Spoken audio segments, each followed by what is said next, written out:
Hello, everyone.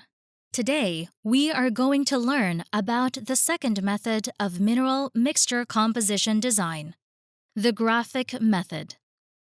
The graphic method is a relatively visualized method to obtain the composition ratio of mineral aggregates by drawing.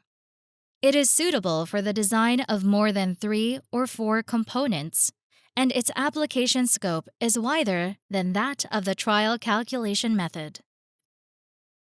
First, let's understand the basic principle of the graphic method.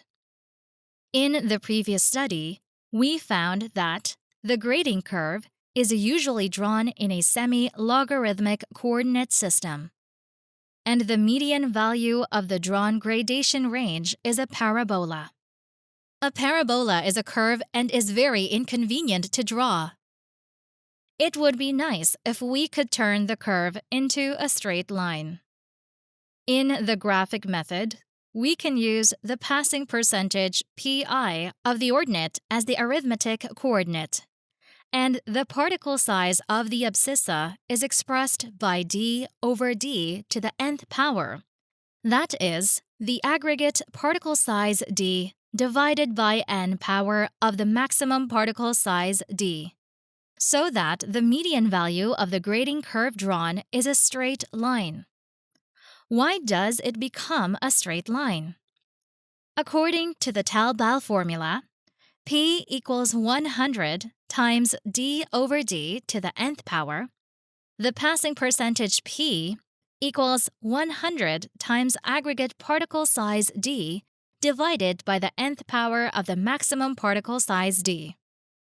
Let d over d to the nth power equals x. P equals y. The formula is converted into y equals 100 times x. Then there is a straight line formula. Let's move on to the design steps. The design steps can be divided into 3 steps and 3 cases. The first step is to draw a grading curve coordinate graph and determine the position of each mesh size. Firstly, we draw a box with the passing percentage as 10 centimeters on the ordinate and the mesh size as 15 centimeters on the abscissa. Secondly, we draw a diagonal line in the box diagram, which is the median line of the gradation range.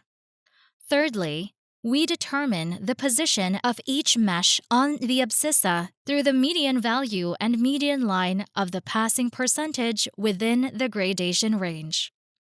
For example, if the mesh size of 16.0 millimeters corresponds to a gradation median value of 100, then draw a horizontal line at the passing percentage of 100 to interact with a diagonal line and draw a vertical line at the intersection. The position where it intersects with axis x is the position of 16.0 millimeters. Similarly, we see that the gradation median corresponding to the mesh size of 13.2 millimeters is 98.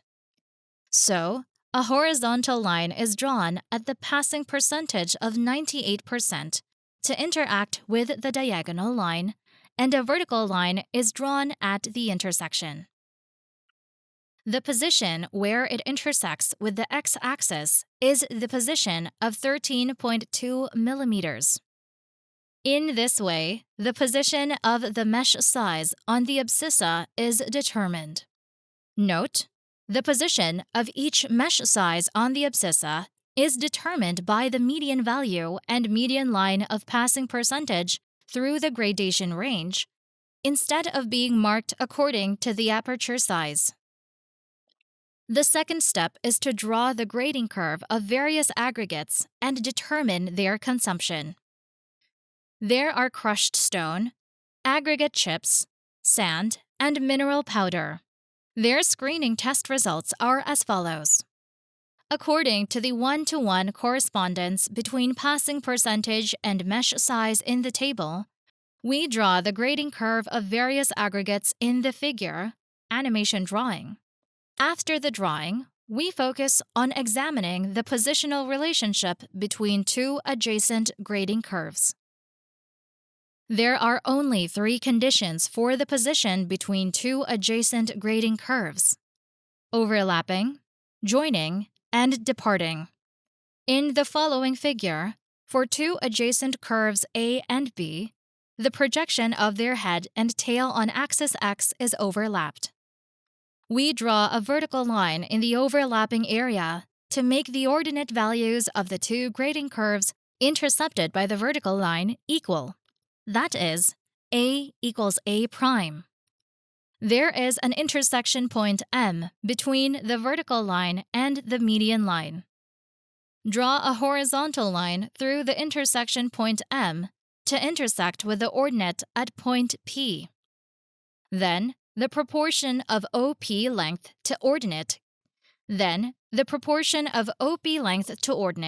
can be used to determine the percentage of aggregate A. For two adjacent curves B and C, their head and tail projections are connected. We directly connect their head and tail points. Draw a vertical line to have an intersection point N with the median line, and draw a horizontal line through the intersection point N to intersect with the ordinate at point Q, so that the percentage of aggregate B can be determined by the proportion of PQ length to ordinate. For two adjacent curves C and D, their head-to-tail projection is disjoint. We draw a vertical line B equals B in the middle of the disjoint, which has an intersection point R with the median line, and draw a horizontal line through the intersection point R to intersect with the ordinate and point S. Then, the proportion of QS length to the ordinate can be used to determine the percentage of aggregate C. Since the sum of the percentages of various aggregates is 100%, the last part ST is the percentage of aggregate D. In this way, we can figure out the percentage of each aggregate in the mixture by the graphic method.